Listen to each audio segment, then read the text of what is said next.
73% of adults admit to maintaining a friendship that actively drains their mental health, simply because they don't know how to leave. You know the exact feeling. It is that specific, gnawing guilt that keeps you up at night. It is not about a crime you committed.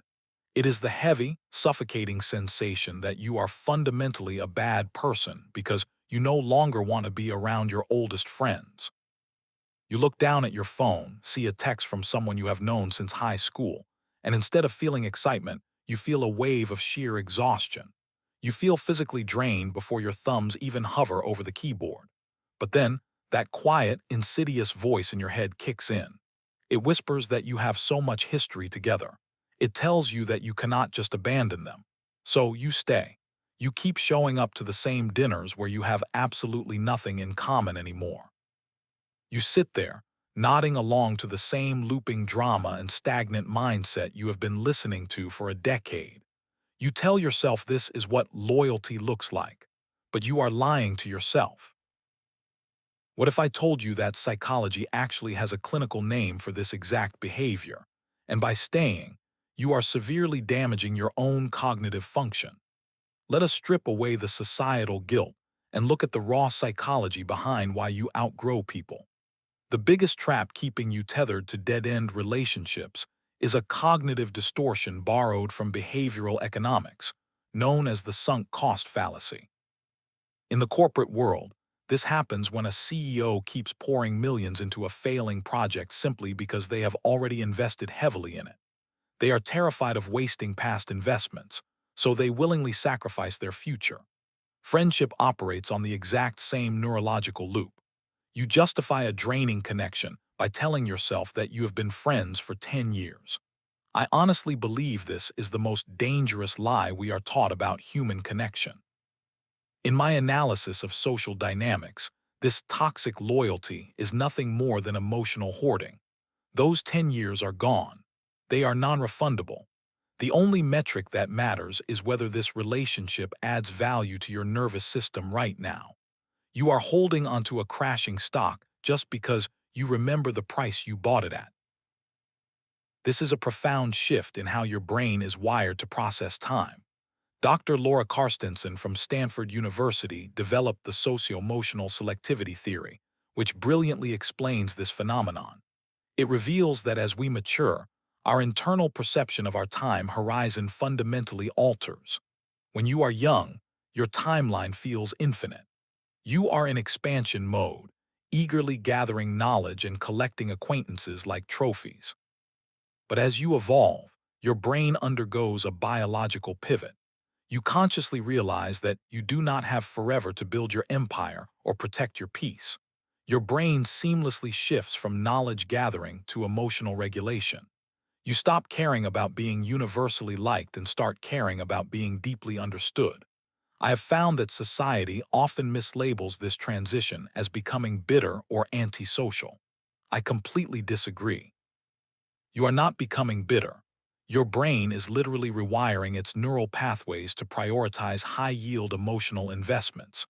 If your old friends are still trapped in that infinite time mindset, partying every weekend and drifting without purpose, while you are aggressively building a future, the friction is inevitable.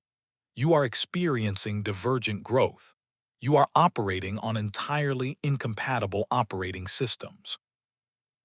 Furthermore, we must address the hard, biological limits of your cognitive hardware. Professor Robin Dunbar from the University of Oxford gave us the famous Dunbar's number, proving that the human neocortex is only physically capable of maintaining about 150 stable relationships. Your actual inner circle, the people you trust implicitly and derive genuine energy from, is biologically capped at around 5 individuals. Think of your brain's emotional capacity as a computer's hard drive with strictly limited storage space.